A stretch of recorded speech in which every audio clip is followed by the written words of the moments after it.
PPT를 네. 영적 회복을 위해라는 제목으로 말씀 좀 나누려고 하고요. 그다음에 영적 회복의 시간 뭐 이렇게 좀 정하려고 했습니다. 왜냐면 추석이 시작되고 어떤 분들은 뭐 편안한 시간들을 보내실지 모르겠지만 또 어떤 분들은 마음도 분주하고 또 우리 자매들 같은 경우에는 특히나 또 이렇게 음식하시고 뭐 이렇게 준비하시고 하느라고 또 바쁘신 분들도 있고 하셔서 수요일까지 쉬는 거 아닙니까 저희가? 그죠? 수요일까지 빨간 날인가요? 네, 수요일까지 앞으로 일, 월, 화, 수 4일의 시간이 있는 동안 우리가 뭔가 이렇게 마음에서 뭔가 채워진 상태로 또 영이 좀 이렇게 살아난 상태로 다시 이렇게 직장이나 다시 일상으로 돌아갈 수 있는 그런 시간이 오늘의 시간이 됐으면 하는 바람에서 말씀을 좀 누가복음을 좀 보려고 합니다. 누가복음 22장 54절에서 62절 말씀을 볼 텐데요. 우리 다 같이 좀 읽도록 하겠습니다. 다 아는 내용이니까 저기 화면 좀 없애주실렵니까? 네. 원주 형제가 제일 좋아해요. 자, 두 페이지에 걸친 내용인데 한번 잘 읽어보시기를 바라겠습니다. 자, 시작. 그들은 예수를 붙잡아서 끌고 대제사장의 집으로 데리고 갔다. 그런데 베드로는 멀찍이 떨어져서 뒤따라갔다. 사람들이 뜰 한가운데 불을 피워놓고 둘러앉아 있는데 베드로도 그들 가운데 끼어 앉아 있었다. 그때 한 하녀가 베드로가 불빛을 안고 앉아 있는 것을 보고 그를 빤히 노려보고 말하였다. 이 사람도 그와 함께 있었어요. 그러나 베드로는 그것을 부인하여 이렇게 말하였다. 여보시오, 나는 그를 모르. 조금 뒤에 다른 사람이 베드로를 보고서 말했다. 당신도 그들과 한패요? 그러나 베드로는 이 사람아, 나는 아니란 말이요 하고 말하였다. 그리고 1시간쯤 지났을 때 또 다른 사람이 강경하게 주장하였다. 틀림없이 이 사람도 그와 함께 있었어. 이 사람은 갈릴리 사람이니까요. 그러나 베드로는 이렇게 말하였다. 여보시오, 나는 당신이 무슨 소리를 하는지 모르겠어. 베드로가 아직 말을 채 끝나기도 전에 곧 닭이 울었다. 주님께서 돌아서서 베드로를 똑바로 보셨다. 베드로는 주님께서 자기에게 오늘 닭이 울기 전에 내가 3번 나를 모른다고 할 것이다 하신 그 말씀이 생각났다. 너무나 잘 아는 내용이지만 여기에 우리의 마음에서 심정적으로 우리도 이런 경험이 있지라고 생각하는 내용입니다. 사실은 베드로가 3번에 걸쳐서 예수님하고 자기랑 아무 관계가 없다라고 부인을 하죠. 첫 번째하고 두 번째 내용을 좀 보도록 하겠습니다. 빤히 노려보고 말하고 깜깜한 밤에 자기를 못 알아볼 것 같아서 무슨 심산인지 모르겠지만 예수님이 끌려가서 그 뜰 안으로 들어가는 것들을 끝까지 지켜보고 싶었던 베드로가 뒤에 따라서 몰래 따라가요. 왜 따라가는지 잘 모르겠어요. 예수님이 어떻게 되는지 보려고 따라갔는지 하여튼 뭐 때문인지 모르겠지만 멀찌감치 떨어져서 예수님이 붙잡혀 가시는 그 장면을 끝까지 보고 따라가고 있습니다. 그런데 어느 순간 누가 베드로를 알아봐요. 순간 당황할 수 있지 않겠어요? 여러분 이런 경험 해보셨습니까?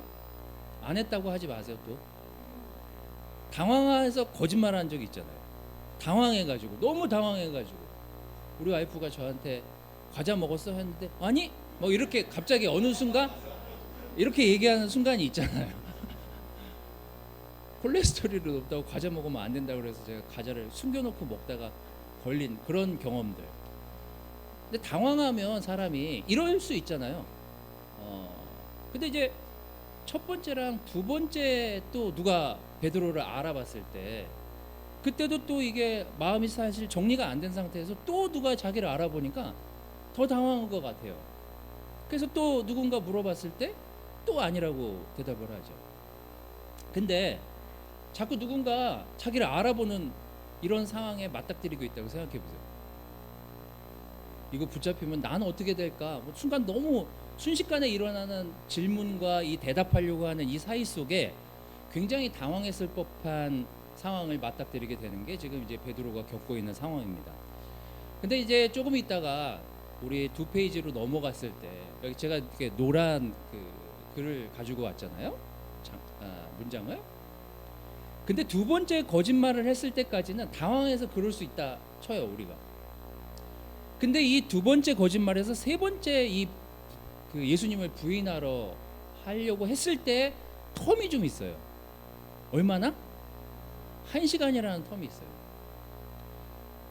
이게 당황해서 처음 두 번은 그럴 수 있다 쳐도 1시간이라는 텀이 있는 동안에는 사람이 많은 생각을 할 수 있습니다. 당황했다가 정신이 돌아올 수도 있고, 당황했다가 내가 지금 왜 이런 상황에서 이렇게 예수님을 부인하는 거지? 충분히 생각할 만한 시간이에요, 이게. 당황했다가 정신 돌아본 적 있으시잖아요. 두 번까지는 내가 너무 당황해가지고 이렇게 얘기할 수 있었어. 그런데 1시간쯤이라는 그 시간 동안은 많은 감정이 소용돌이 칠 수 있는 시간이에요. 충분한 시간이에요.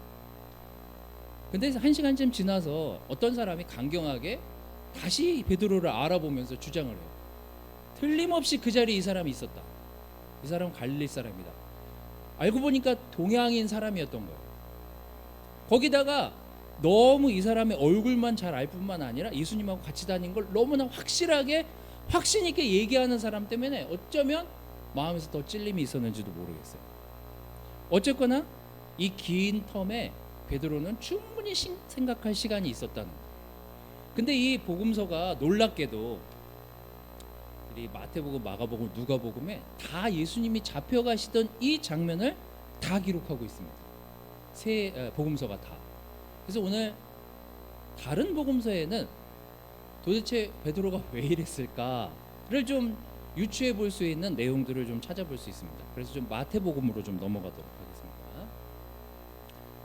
마태복음 26장 73절에서 75절 앞에 두 개 부인한 건 빼고 세 번째 이제 부인했을 때 시점에 대한 이야기들을 우리가 좀 보도록 하겠습니다. 여기를 한번 좀 읽어보도록 하죠. 같이. 자, 시작. 베드로에게 다가와서 베드로에게 말하였다. 당신은 틀림없이 그들과 한패요. 당신의 말씨를 보니 분명히 드러나오. 그때 베드로는 저주하며 맹세하며 말하였다. 나는 그 사람을 알지 못하고. 그러자 곧 닭이 울었다. 베드로는 닭이 울기 전에 내가 나를 3번 부인할 것이다 하신 예수님의 말씀이 생각나서 바깥으로 나가서 몹시 울었다. 마태가 기록하기를 여기 베드로의 어떤 감정을 표현하고 있습니다. 뭐죠? 감정적인 포인트가 나와요. 아까 누가복음에서 보지 못한 뭐예요? 당신은 틀림없이 그 예수와 그 일당들과 한패요. 당신의 말씨를 보니 여기까지는 비슷해요. 당신이 누군지 분명히 알겠소. 근데 그때 베드로가 뭐라고 얘기해요? 저주하며 맹세하여 말하였다. 이렇게 얘기하고 있습니다. 자, 그럼 여기서 또 질문. 거짓말 우리 지금 최근 많이 해본 사람들이 우리 캠퍼스인가? 부모님들한테 거짓말 많이 하는 게 우리 틴인가? 얼굴에 티가 빵 나잖아요, 여러분들은. 하면 당황하면 티 빵 날 나이인데 아직. 자, 여기 베드로는 누굴 저주한 걸까요? 그냥 여러분들이 한번 생각해 보십시오. 저주를 했어요. 그리고 맹세를 했대요. 저주하며 맹세를 했대요. 누굴 저주한 걸까요? 예수님? 야, 진짜 뭐 이런 인간이 다 있어. 저렇게 끌려가? 예수님에 대한 저주일까요? 아니면 예수님을 끌고 간 로마 군이? 아니면 대제사장? 예수님을 고발했던? 누굴 저주한 걸까요? 원래 이 헬라어 이제 성경 원본을 보면 이 저주는 그를 향한 저주예요. 자기를 향한. 그래서 원문을 제가 가져왔어요. 저 자신이 스스로를 저주하며 맹세하기를 이라고 기록하고 있습니다. 그럼 왜 베드로는 자기 자신을 저주했을까요? 네? 자기 자신을. 여러분 자기 자신을 막 저주하고 자기 자신을 막 비하해 본 적 있으세요? 전 있거든요. 한번 이런 느낌이 있는 거죠. 야, 내가 뭐 한 거지? 내가 지금까지 무슨 짓을 한 거지? 3년이라는 시간 동안 진짜 다 버리고 예수님이 그냥 나만 쫓아오면 될 거라고 해서 진짜 믿고 이렇게 따라왔는데, 젊은 청춘을 다 어부고 뭐고 가족이고 아내고 자식이고 다 버리고 예수님이 나만 쫓아오면 된다고 해서 내가 진짜 다 버리고 여기까지 왔는데, 아니 저렇게 끌려가? 그럼 나는 어떻게 되는 거야? 지금까지 3년 동안 난 무슨 짓을 한 거야? 헛짓거리 했네? 많은 감정들이 몰려왔을 법한 시간이에요. 내가 나를 저주하는 시간인 거죠. 어떻게 보면 비참한 시간이에요. 여러분 한번 여러분의 20대, 30대, 40대를 지나오면서 또 혹은 자기 어렸을 때를 생각하면서 이런 생각해 보신 적 있어요? 그때 내가 왜 그랬을까? 무슨 생각으로 정말 거기에 올인했을까? 제가 이 구절 보면서 생각난 사람이 우리 그 얼바인 교회 박성호 형제예요. 사실 이분이 캠퍼스일 때 엄청 데모하던 분이에요. 근데 이분의 아버지가 경찰서장이셨어요. 그러니까 데모만 하면 끌려갔다가 연대 앞에서 한창 데모하고 있을 때 끌려갔다가 아버지가 전화해서 풀어주고 아버지가 전화해서 풀어주고 매번 이걸 반복한 거예요. 근데 어느 날 너무 이게 강성으로 하다가 핵심 멤버로 붙잡혀가지고 아버지가 이제 더 이상 빼줄 수가 없는 상태가 된 거예요. 그래서 아버지가 경찰서를 찾아왔대요. 그 아버지가 이제 권력이 있으시니까 좀 힘이 있으시니까 바로 그 다음날 군대를 보냈대요. 그래갖고 군생활을 하고 돌아왔다. 이 얘기를 제가 몇 번 들었어요. 그리고 나서 한참이 지난 다음에 생각해 보니까 그때 왜 내가 그렇게 열심히 데모를 했을까, 이런 생각이 들었던 순간이 있다고 하더라고요. 뭐 여러 일들 사건들이 여러분 삶에 있었고 제 삶에 있었겠지만 어떤 내가 믿었던 신념이라는 게 무너질 때를 생각해 보세요. 그게 진짜 이게 맞네, 이거 따라가면 내가 확신이 있을 것 같아 라고 따라간 그게 어느 순간 다 무너져서 아무것도 아닌 상태가 돼버린 거예요. 예수님이 이 땅의 구원자이시고 이 땅을 천지개벽해서 이스라엘 백성들을 구원해 낼 거라고 사실 믿었거든요. 이걸 쫓아간 사람들은 예수님이 저렇게 부당하게, 원래 밤에 누군가를 끌고 가서 재판할 수 없거든요, 유대 율법상. 근데 부당한 사람들이 부당한 시간에 나타나서 그것도 아무 힘도 없어 보이는 그 상황을 예수님이, 아니 뭔가 여기서 끝나진 않겠지, 뭔가 변화가 있겠지, 뭔가 개혁이 일어나겠지, 뭔가 여기서 끝나진 않겠지, 계속 이러고 있는데 계속 자기가 생각했던 것과는 반대로 자꾸 현상이 일어나요. 어쩌면 끝까지 그걸 쫓아가서 보고 싶었는지도 모르겠어요. 계속 따라가는데 계속 힘없이 맞고 끌려가는 예수님이 아무 변화 없이 그 상황이 그대로 유지가 되는 거예요. 그리고 힘없는 예수님을 보게 됐어요. 그리고 베드로는 많은 생각이 잠기기 시작합니다. 부인한 게 문제가 아니에요. 이제는 이렇게 끝나는구나, 예수님과 내가 이런 사람을 3년 동안 쫓아서 이 신념을 가지고 여기까지 왔는데 이렇게 끝나는구나. 아마 베드로에게 있어서는 상심뿐만 아니라 자책감, 내가 무슨 짓을 한 거지? 내가 그럼 3년 동안 뻘짓을 했나? 이렇게 어쩌면 많은 감정이 든 상태로 예수님을 쫓아서 그래도 어떻게 되는지를 보고 싶어서 왔는데 별반 달라진 게 없어요. 그 상황에 닭이 웁니다. 어떤 분들은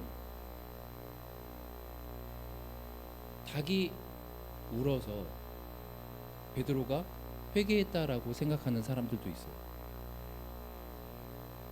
여러분은 어떠십니까? 제가 볼 때 그냥 닭은 사인만 줬을 뿐이지 거기에 베드로가 정신을 차리게 된 건 뭐예요? 말씀이 생각났다는 거예요. 저는 과연 우리가 황당하게 거짓말을 하던 너무 당황해가지고 우리 삶에서 좀 우리가 원치 않은 어떤 일들을 하던 제가 이 교회에 발을 담그게 됐을 때 어떤 죄가 일어난 상태에 그 다음에 제가 자각하는 그 순간들을 돌아봤을 때를 돌아보면 결국은 어떤 사인이 문제가 아니라 예수님의 말씀이 생각났기 때문에 회개할 수 있었거든요. 중요한 순간은 그 순간인 거예요. 내가 뭐 당황해서 거짓말을 할 수 있고 당황해서 그 순간을 피하고 싶어서 무슨 어떤 행동을 했을 수 있을지는 모르겠지만 결국 우리를 정신 차리게 만들고 나갔던 정신이 돌아오게 만드는 방법은 사실 말씀밖에 없어요. 베드로가 정신을 번쩍 들게 했던 그 이유는 사실 이 예수님의 말씀이 생각났기 때문이에요. 닭이 울어서 우리가 정신 차린다. 그럼 닭 키우는 사람이 다 영적인 거죠. 닭이 문제가 아니에요. 여기서 포인트는 우리가 말씀이 생각나서 제자리로 돌아올 수 있게 만든 그 환경. 그래서 예수님이 뭐라고 하셨는지 마가복음 14장 72절. 그러자 곧 닭이 두 번째 울었다. 그래서 베드로는 예수께서 자기에게 닭이 두 번 울기 전에 내가 나를 세 번 모른다고 할 것이다 하신 그 말씀이 생각나서 울기 시작했대요. 저는 우리가 우리의 정신 상태가 다시 온전한 상태로 돌아올 수 있는 방법, 그게 뭐가 있을까? 우리를 온전한 자리로 돌려놓을 수 있는 방법, 그게 뭐가 있을까? 그래서 우리가 우리를 돌이켜 생각해 봤을 때 내가 어디로 다시 돌아왔을 때 내 온전한 내 모습을 볼 수 있게 될까를 생각해 보면 말씀이 생각나면 이게 내가 얼마나 잘못된 길로 걸어가고 있었는지를 돌아보고 돌아올 수 있는 그게 바로 말씀이라는 지점이구나 라는 생각이 들게 됐습니다. 여러분, 베드로가 거짓말도 했고 순간 당황해서 예수님을 부인할 수도 있었고 또 곰곰이 생각해보고 자기를 저주하며 맹세하는 자기 자신을 돌아보며 많은 심경의 갈등과 그 변화 가운데서 무슨 생각이 들었냐? 예수님이 하신 그 네가 나를 부인하고 나서야 알게 될 것이다라는 그 말씀을 떠올리게 된 거죠. 여긴 더 사실 힘든 장면이 나옵니다. 누가복음 22장 61절 62절 말씀은 예수님이 재판을 받으려고 그 부당한 시간에 부당한 장소에 끌려가서 부당한 신문을 당하고 있는 그 시간에 베드로가 지금 양쪽의 시선을 받게 됐어요. 누군가는 베드로에게 너 그 자리에 같이 있었던 사람이잖아. 너 예수님의 제자였잖아. 너 그 사람하고 같이 한패 아니었어. 이 얘기를 듣는 시선도 따가웠지만 말씀이 생각나서 부인하는 그 순간 누구랑 눈이 마주치냐면요, 예수님하고 눈이 마주쳐요. 주님께서 그 부당한 상황을 겪으시면서 그 부당한 채찍과 뺨을 맞으시고 고통을 당하시면서도 그가 그 순간 3번 부인한 베드로랑 눈이 마주쳐요. 주님께서 돌아서서 베드로를 똑바로 보셨습니다. 베드로는 주님께서 자기에게 오늘 닭이 울기 전에 내가 3번 나를 모른다고 할 것이다 하신 그 말씀이 생각났다. 그리고 베드로는 그 순간 통곡합니다. 우리가 우리 마음에서 스스로를 자책하고 내가 왜 그랬을까? 어디서부터 이 잘못이 비롯됐을까? 어디서부터 이 죄가 해결되지 않았을까? 많은 감정들이 돌이키다가 우리의 시선이 말씀과 예수님의 눈과 마주쳤을 때 사실 피할 수가 없죠. 피할 수가 없습니다. 그 순간 예수님하고 눈이 딱 마주쳤어요. 예수님이 무슨 생각을 하면서 베드로를 쳐다봤겠어요? 거봐, 너도 그럴 줄 알았어. 너 천국에서 보자. 뭐 이랬겠어요? 너 두고 봐. 너 그랬지 알지? 내가 너 3번 부인할 거라 그랬잖아. 그런 마음으로 쳐다보셨겠어요? 그 당시 예수님이 어떤 마음을 가지셨을지 그것도 표현한 내용이 나옵니다. 누가복음 22장 31절 32절 같이 한번 읽어보겠습니다. 자, 시작. 시몬아 시몬아 보아라, 사탄이 밀처럼 너희를 체질하려고 너희를 소나기에 넣기를 요구하였다. 그러나 나는 내 믿음이 꺾이지 않도록 너를 위하여 기도하였다. 내가 다시 돌아올 때에는 내 형제를 굳세게 해야.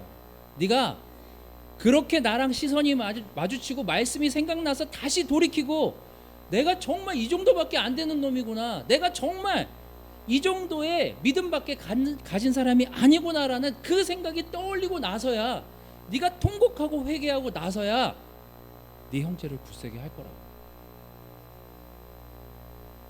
이 상황을 겪고 나서 베드로는 통곡한 다음 뒤에 그의 마음이 굳어지기 시작합니다. 예수님이 나를 끝까지 사랑하셨구나.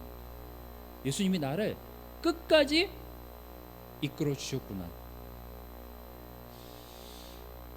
전 사실 이 장면들을 보면서 예수님의 마음에 많은 감정들이 불러 일으켜졌었을 것이고, 누군가의 죄를 대신하고 누군가를 위해서 이 십자가와 이 힘든 시간들을 지나가는 이 과정 속에서 많은 사람들이 예수님의 머릿속에 떠올랐을 거예요. 그리고 그 많은 장면들 속에 제일 상처가 됐던 일들은 무엇이었을까? 그렇게 나한테 자리 달라고 하던 놈들이, 누가 예수님의 우편에 오른편에 왼편에 앉을 것인가를 다투던 놈들이 어느 순간 날 부인하고 내가 이렇게 붙잡혀 가는데 아무 도움도 안 주고 다 어디론가 사라지고 많은 장면들이 지나가지 않았겠어요? 그런데 예수님은 베드로를 똑바로 쳐다보면서 이렇게 얘기해요. 언젠가 네가 나를 알 거다. 언젠가 네가 왜 내가 너희들을 위해서 이 십자가를 졌는지, 왜 내가 너희들을 위해서 이 고통을 당했는지 너희들이 언젠가 알 거다. 하지만 아무에게도 태도를 갖지 않으세요. 이게 예수님이신 거예요. 저는 여러분들이 이 명절의 기간을 지나는 동안 꼭 한번 부탁드리기는, 4일이라는 시간이 적지 않은 시간이지만 때로는 아내에게, 때로는 남편에게, 때로는 자녀들에게 좀 쉬고 생각할 수 있는 시간을 좀 주십시오. 그래서 어디론가 나가서 좀 조용히 앉아서 말씀을 좀 떠올려 보시는 시간을 가지시기를 바라요. 그 순간이 우리가 무엇인가를 돌이킬 수 있는 시간이거든요. 무엇인가를 다시 생각해 보게 만들고, 무엇인가를 다시 내 불편했던 자리에서 다시 예수님으로 시선을 고정할 수 있는 시간이 여러분들에게 꼭 주어지기를 바라요. 여러분, 가족들을 대할 때나 친척들을 만날 때나 어떤 누구를 만나든지 간에 좀 분주한 마음을 내려놓고 좀 예수님의 말씀이 떠올릴 수 있는 그 시간을 여러분들이 좀 확보하시기를 바랍니다. 또 하나, 그 시간에 여러분들이 좀 예수님과 눈을 마주하는 시간이 되기를 바래요. 우리는 예수님의 시선을 피할 수가 없습니다. 예수님이 여러분들을 뚫어지게 쳐다보고 있다라고 생각해 보세요. 뭐라고 말을 할 수 있겠습니까? 뭐라고 예수님의 시선을 피할 수 있겠습니까? 무엇이라고 예수님에게 변명할 수 있겠냐고요, 우리가. 예수님과 눈을 마주하는 시간을 가지시기를 바라요. 제일 불편한 사람이 어떤 사람이냐면 자기가 잘못하고 그 사람하고 만나잖아요. 시선을 피합니다. 그게 사람이에요.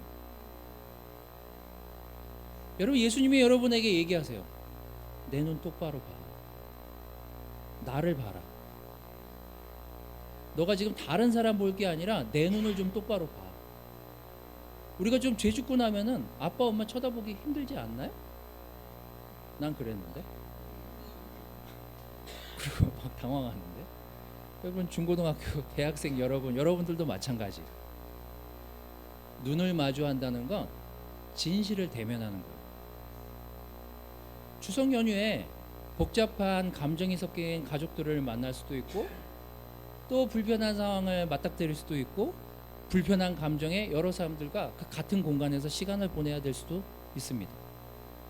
하지만 예수님과 시선을 마주하듯이 여러분의 시선을 예수님과 마주하면서 우리 추석 연휴에 내가 하나님의 말씀을 좀 기억해내고, 또 이 추석 연휴에 하나님께 눈을 고정해서 우리의 믿음을 다시 돌아보는 시간이 되기를 바라겠습니다. 미가 7장 7절에는 그들이 간절히 다시 이스라엘 이 민족과 우리의 삶이 회복되기를 바라면서 이렇게 기도해요. 나는 희망을 가지고 주님을 바라본다. 나를 구원하실 하나님을 기다린다. 내 하나님께서 내 간구를 들으신다. 여기 주님을 바라본다라는 이 내용, 히브리서에 이런 말씀이 있잖아요. 믿음의 주시오 온전케 하시는 주님을 바라보라. 거기에 바라보다라는 그 영어 단어는 그냥 watch, 보다, 나를 봐, look at me 이런 표현이 아니에요. fix on, 고정해서 나를 쳐다봐라 라는 메시지예요. 우리가 다른 것들을 보는 순간 쉽게 넘어지고 쉽게 우리의 마음이 무너지고 깨지고 다치는 게 우리 마음이에요.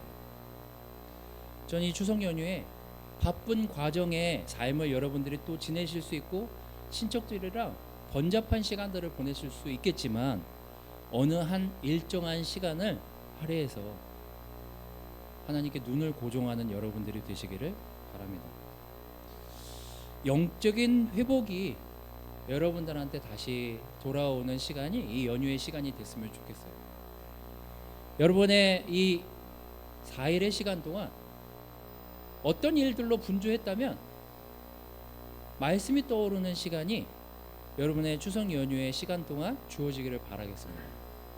또 내 마음이 하나님과 눈을 고정하고 마주하는 그런 시간을 꼭 보내셨으면 좋겠어요. 그래서 가족들과 친척들과 누구를 만나든지 간에 우리가 예수님의 그 눈에서 벗어나지 않는 그런 시간들을 보내면서 가족들과 풍성한 우리 한가위를 맞으시는 여러분들이 되시기를 바라겠습니다. 자, 추석 연휴 성찬헌금을 제가 기도하고 마치도록 하겠습니다. 하나님 아버지, 감사합니다. 추석 연휴를 맞아서 우리의 몸도 마음도 쉴 수 있는 시간뿐만 아니라 또 가족들과 만나서 좋은 시간을 보내게 해주시는 또 이런 시간을 허락해 주신 당신께 감사를 드립니다. 특별히 우리가 이 연휴 기간 동안 기도해야 될 많은 형제자매들이 있습니다. 우리 아직도 침상에 있는 은영 자매, 그리고 지금 너무나게 열심히 치료를 받아서 완쾌되고 있는 우리 경연, 또 상민영수, 또 영민자매, 또 민선이와 그 가족들, 그 치료 과정에 있는 모든 분들을 위해 기도합니다. 그들이 추석 연휴 기간 동안 정말 이렇게 건강하고 잘 지낼 수 있도록 당신께서 인도해 주시기를 기도를 드립니다. 또 오고 가는 많은 시간 동안 사고 없이 안전하게 우리 가족들을 잘 만나고 돌아오기를 너무나 기도를 드립니다. 무엇보다 하나님, 우리가 이 추석 연휴 기간 동안 우리가 이렇게 말씀이 우리를 깨우는 시간이 될 수 있도록 우리를 인도해 주십시오.